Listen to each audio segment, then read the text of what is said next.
Bienvenue dans ce nouveau numéro de Station Europe. Il y a toujours un otage belge dans une prison en Iran. Il y a aussi 7 Français, une trentaine d'Européens au total. Tout cela sur fond de contestation dans le pays. Comment la diaspora iranienne à Bruxelles, en Belgique, réagit-elle à ces événements? On en parle avec Firouzeh Nahavandi, professeur à l'ULB, et avec Salima Yenbou, députée européenne. Voici Station Europe.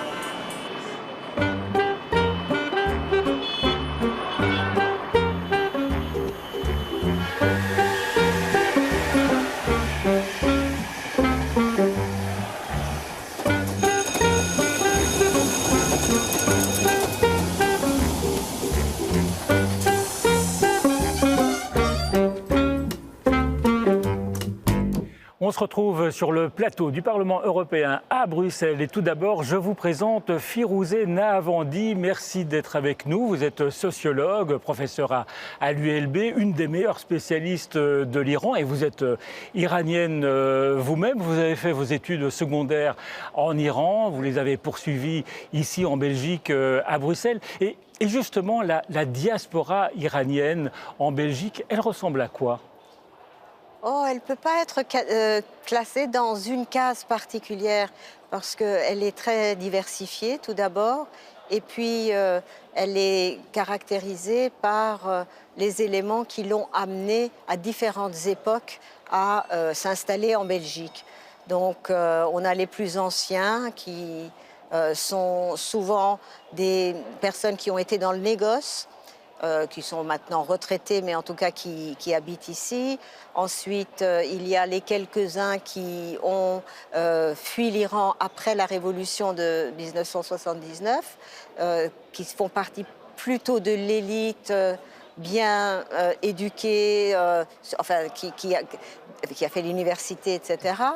Et puis, il y a ceux qui sont aujourd'hui plus jeunes, ceux qui ont fui la guerre Iran-Irak, et enfin, tous ceux qui sont plutôt les réfugiés économiques. Disons. Donc il y a à la fois des réfugiés économiques, des réfugiés politiques, c'est un peu un mélange. Est-ce qu'il y a néanmoins une espèce de sentiment communautaire chez les Iraniens de Belgique? En tout cas, les études qui ont été effectuées sur la diaspora iranienne, et il y a une étude qui a été effectuée par le docteur Vahabi, montrent qu'il n'y a pas de sentiment communautaire.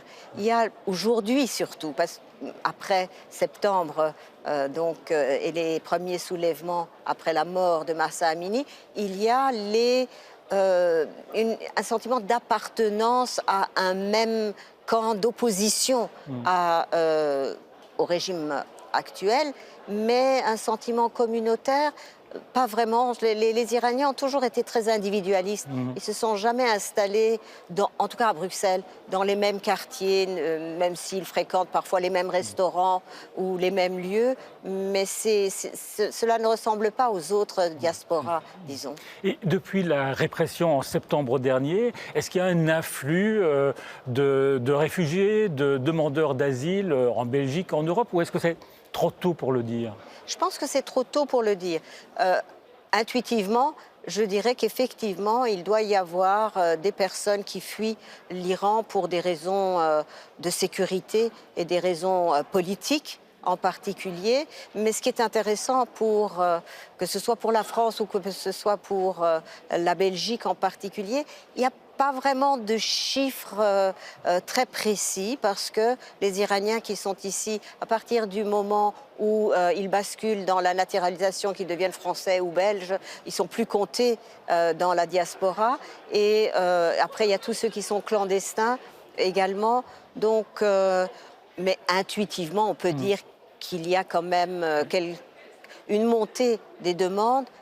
Et le cas des 3 Iraniens qui récemment devaient être expulsés vers la Turquie montre bien que cela bouge de ce côté-là. Oui, 3 Iraniens qui étaient demandeurs d'asile mais qui ont été déboutés. Alors on va parler encore de cette répression en Iran avec Salima Yenbou. Elle est députée européenne dans le groupe Renaissance et le groupe politique d'Emmanuel Macron. Salima Yenbou, merci de nous rejoindre. Prenez place avec nous. Et précisément, cette répression en Iran. Comment vous l'entrevoyez? Comment vous entrevoyez aussi l'issue de ce bras de fer entre les manifestants et le pouvoir en place? Et j'allais dire, que peut faire l'Europe? Alors, l'Europe a déjà commencé à faire, notamment par le Parlement européen, puisque nous avons voté une résolution qui était quand même importante. Et cette résolution, elle permet de dénoncer, puisque c'est son rôle, de dénoncer les violations aux droits humains. Et c'est ce que nous avons fait. Nous avons fait notamment beaucoup de demandes dans le cadre de cette résolution. En particulier, et c'est ce qui a été retenu beaucoup par les médias, c'est le classement des gardiens de la Révolution. Des gardiens de la Révolution, merci, comme entité terroriste, ce qui n'avait pas été accepté par le Conseil. Mais en tout cas, nous avons mis la pression pour que le sujet iranien soit mis au cœur des discussions à tous les niveaux européens. Et l'Union européenne a déjà adopté 4 trains de mesures, de sanctions contre le régime de Téhéran. Alors on voit bien que l'Union européenne essaye de ne pas toucher trop les citoyens iraniens et de prendre des mesures qui vont toucher les dirigeants, confisquer leurs avoirs en Europe, leur interdire de mettre un pied sur le territoire européen. Mais qu'est-ce que ça peut avoir comme impact, ce type de sanctions, à l'égard d'un régime qui est habitué à être sanctionné ? Alors, habitué à être sanctionné, évidemment, il a été notamment dans le cadre des accords, ou du moins avant les accords nucléaires. Habitué, non, je ne pense pas, parce que justement, quand on regarde les accords nucléaires, ils sont revenus discuter pour qu'il y ait une levée des sanctions. Donc je pense que l'État iranien n'a pas besoin et ne souhaite pas ces sanctions. Il fait tout pour les limiter. Et tout pour s'en débarrasser. Il espère en tout cas ne pas être isolé sur la scène internationale. Et ce train de sanctions, il va s'amplifier. Et il touche de plus en plus des hauts fonctionnaires ou des ministres. Et c'est un petit peu l'idée, c'est de pouvoir taper entre guillemets sur les dirigeants, ceux qui décident, et le moins possible sur les Iraniens, puisque justement l'objectif c'est de soutenir les Iraniens et les Iraniennes qui manifestent de manière très pacifique depuis le début. Firouzeh Nahavandi, ça a un impact, ces sanctions, ou ça fait rire les dirigeants de Téhéran? Bon, tout d'abord, il faut dire que les sanctions, le régime iranien, le régime de la République islamique, y est habitué. Ça a commencé dès le début, dès 1979, avec la prise d'otages des Américains dans leur ambassade et donc les sanctions qui sont tombées. Depuis, ça n'a jamais cessé. Ça n'a jamais dissuadé vraiment le régime en quoi que ce soit. Peut-être ça les a poussés en raison de la situation économique catastrophique qu'il y avait à l'époque à signer le protocole des accords sur le nucléaire.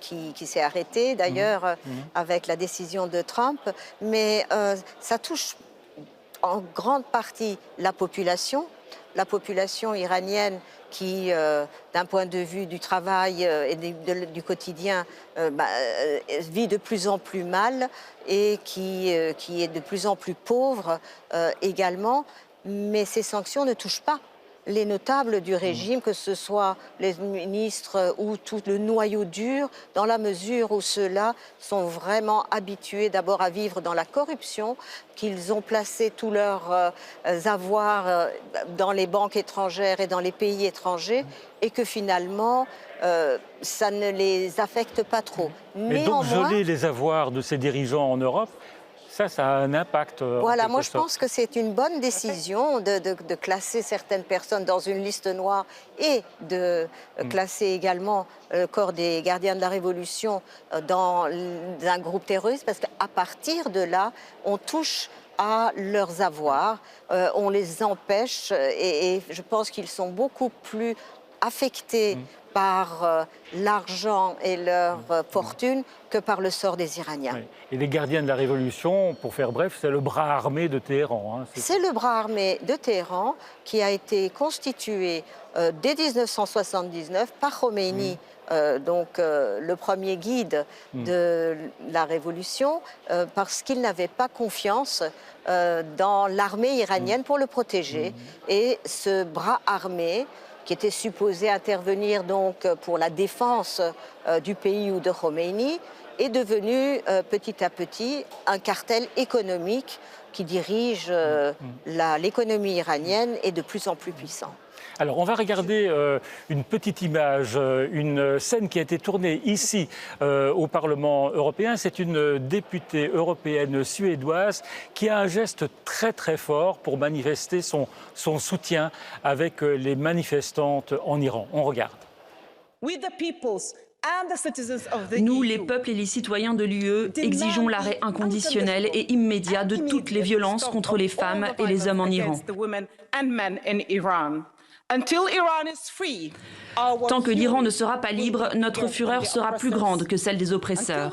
Tant que les femmes d'Iran ne seront pas libres, nous serons à vos côtés.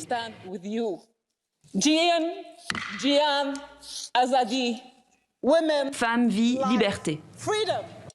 Voilà ce geste très très fort. Salima Yenbou, cette députée européenne, elle est dans le même groupe politique que le vôtre, hein, le groupe Renaissance. Vous y avez pensé à couper une mèche de cheveux? J'avoue que oui, j'y ai pensé. Bon, je me suis dit, est-ce que ça va vraiment servir? Mais cela dit, le geste était très courageux. C'est Abir, en l'occurrence.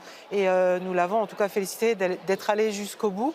Mais j'avoue que ça m'a traversé l'esprit et je me suis dit, bon, est-ce que c'est pas un peu too much? Est-ce que ce geste... Mais finalement, maintenant, en la voyant, en fait, je pense que symboliquement, c'était vraiment très fort. On est dans le symbole. On a vu aussi beaucoup de députés européens et des députées européennes en particulier se joindre à des manifestants ou des manifestantes devant le Parlement européen, notamment Roberta Metsola, la présidente.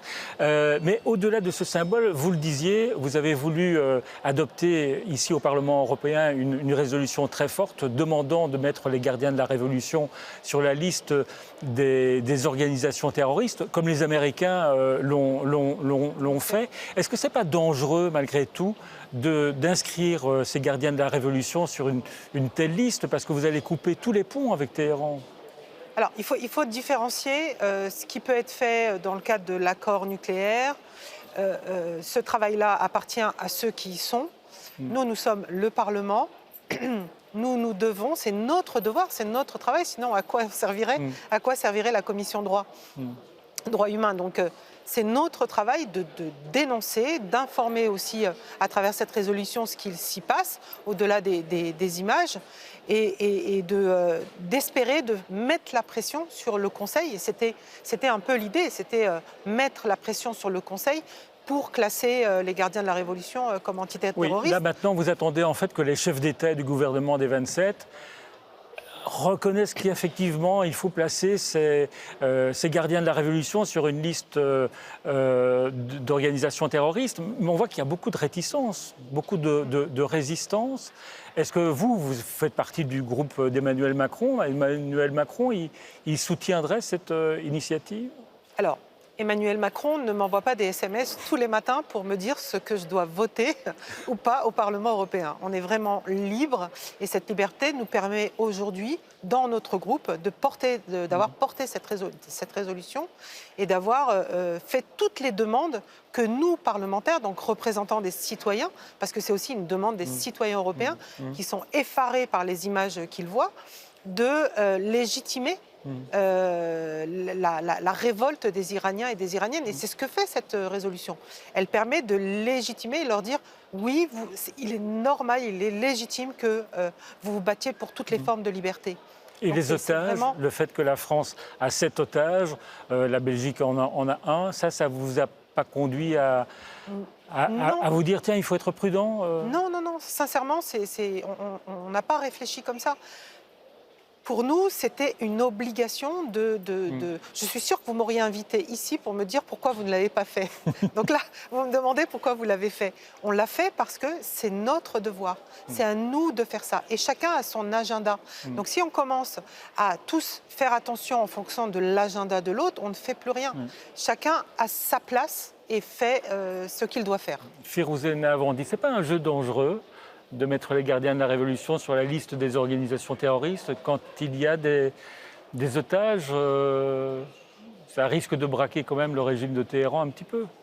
Le régime de Téhéran a de toute façon menacé les Occidentaux de répression, s'ils sont réprimés eux-mêmes. Donc, mais je pense que la question des otages s'est posée avant qu'il y ait tous ces événements et que donc l'Iran, le régime islamique, est habitué depuis quelques années à prendre des otages en échange de l'une ou l'autre chose, que ce soit de l'argent, que ce soit de la livraison d'armes ou éventuellement l'échange, et quand il n'y a pas de raison, de les garder prisonniers pour voir s'ils peuvent servir à un moment. Selima Yenbou, sur la question des otages, est-ce que vous pensez qu'il faut une réponse, une initiative européenne, que chaque pays ne peut pas, la France, la Belgique, un autre pays européen ne peut pas négocier comme ça directement avec Téhéran? Il faut une espèce d'initiative collective. Alors, vous me demandez ça à moi qui suis députée européenne et qui défend l'idée de l'Europe et justement de cette union des États membres. Oui, effectivement, il faut absolument que ce soit une coopération entre tous les pays parce que ça a forcément plus de force. Il y a encore des pays qui ont des échanges commerciaux avec l'Iran et mettre ça aussi dans la balance, je pense que ça peut apporter une pression supplémentaire pour préserver la vie de ces prisonniers ou de ces otages d'État. Oui. La France les a appelés ainsi, des otages d'État. Mais je crois que la coordination européenne, ça serait un poids très important pour avancer sur ces questions. Après, il y a encore d'autres leviers qui sont les sanctions de l'ONU, qui ont été levées, justement. Et ces sanctions, elles peuvent être aussi un levier important on pourrait les réactiver. Et je crois que celles-ci, elles étaient quand même assez fortes. Et c'est ce qui a permis cet accord du nucléaire et que les gens reviennent discuter, et notamment les Iraniens viennent discuter. Il y a eu une manifestation tout récemment, d'ailleurs, à Paris, sur la question des otages, et notamment pour parler du cas d'Olivier Van de Castel, qui est l'otage belge détenu depuis 1 an en Iran. Et cette manifestation réclamait effectivement une initiative européenne. Il faut une initiative groupée, si j'ose dire. Firouzeh Nahavandi, ce n'est pas possible de négocier d'une capitale à l'autre. Historiquement, de toute façon, il y a toujours eu des négociations bilatérales. Donc, que ce soit la Grande-Bretagne, que ce soit les États-Unis ou même la France, il y a eu des négociations qui ont sauvé quelques otages. Mais ici, dans le cas d'Olivier Van de Castel, évidemment, la situation est grave parce qu'il est dans un état très grave de santé physique et mentale. Et bien évidemment que s'il y a une initiative européenne, ça renforcerait le dossier non seulement d'Olivier Van de Castel, mais également peut-être des autres otages. Adja Labib, la ministre belge des Affaires étrangères, a reconnu elle-même qu'il y avait très peu de leviers. Il n'y a pas de réel dialogue avec Téhéran. On a l'impression que les ponts sont coupés, en fait. On a effectivement cette impression, c'est-à-dire que l'Iran reste imperméable à tout ce qui se passe autour de ces otages, en particulier de l'otage belge, ce qui veut dire que la Belgique, je ne suis pas dans le secret des dieux, mais en tout cas essaye d'arriver à un compromis qui ferait que la décision qui avait été prise en juillet d'un échange sous certaines conditions, bien évidemment, puisse avancer.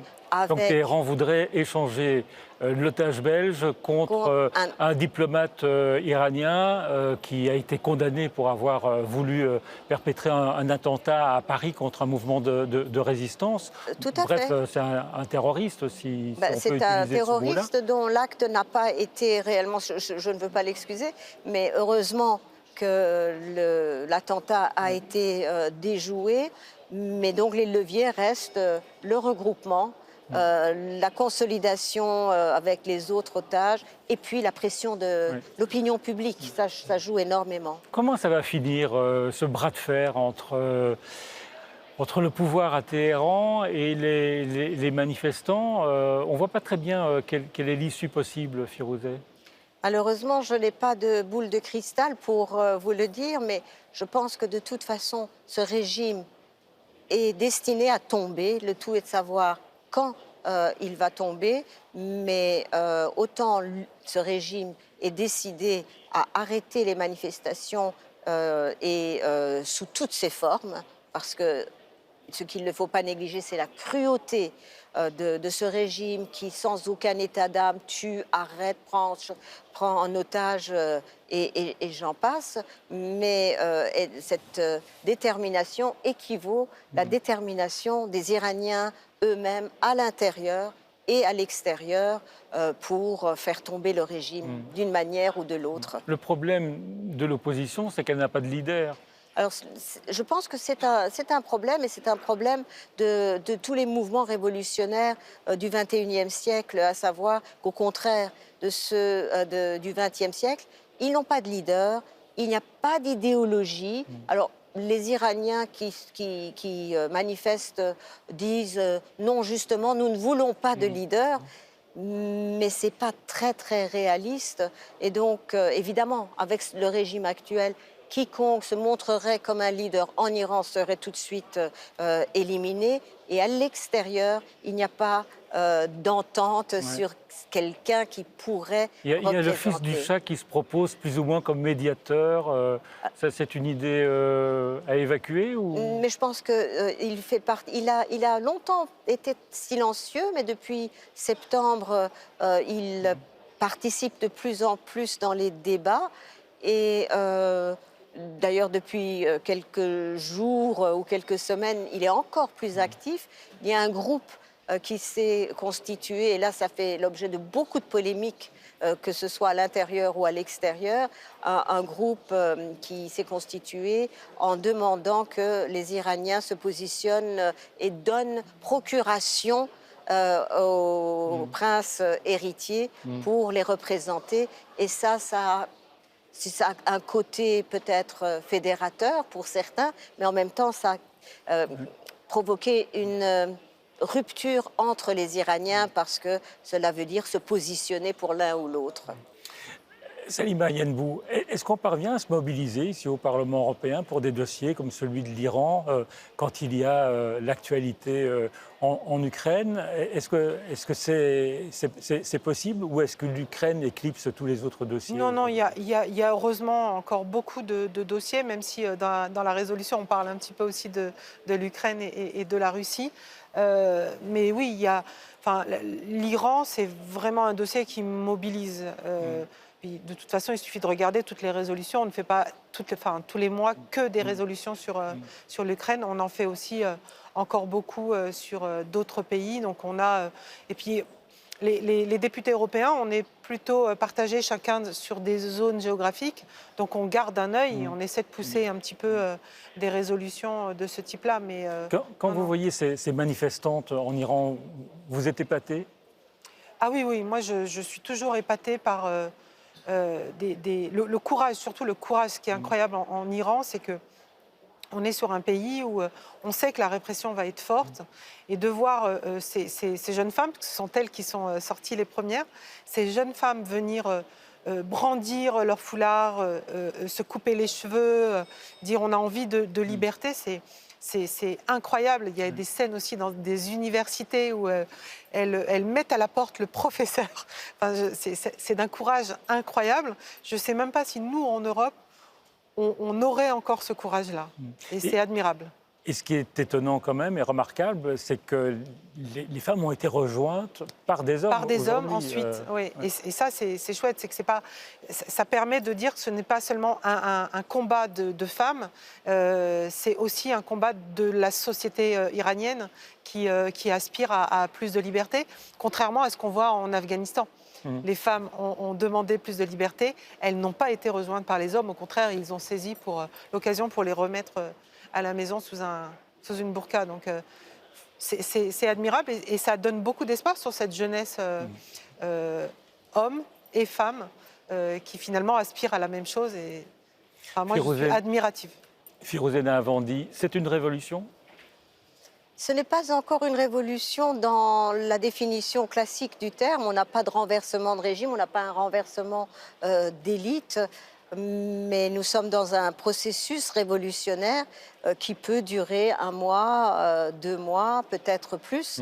Mais nous sommes sur le chemin, et j'espère que ces Iraniens, effectivement, d'un courage extraordinaire, et les femmes surtout, il ne faut pas oublier, elles savent qu'elles vont être arrêtées, elles savent qu'elles vont être emprisonnées, elles savent qu'elles vont être violées. Combien de femmes sont défigurées, les médecins femmes sont arrêtés, tués. Elles savent ce qu'elles risquent et pourtant, elles n'arrêtent pas. Firouzeh Nahavandi, Salima Yenbou, merci de vous être arrêtés à la Station Europe. Merci à Pascal Simard et à toute l'équipe qui a réalisé cette émission ici au Parlement européen. Et on se retrouve dans 2 semaines pour un nouveau numéro de Station Europe.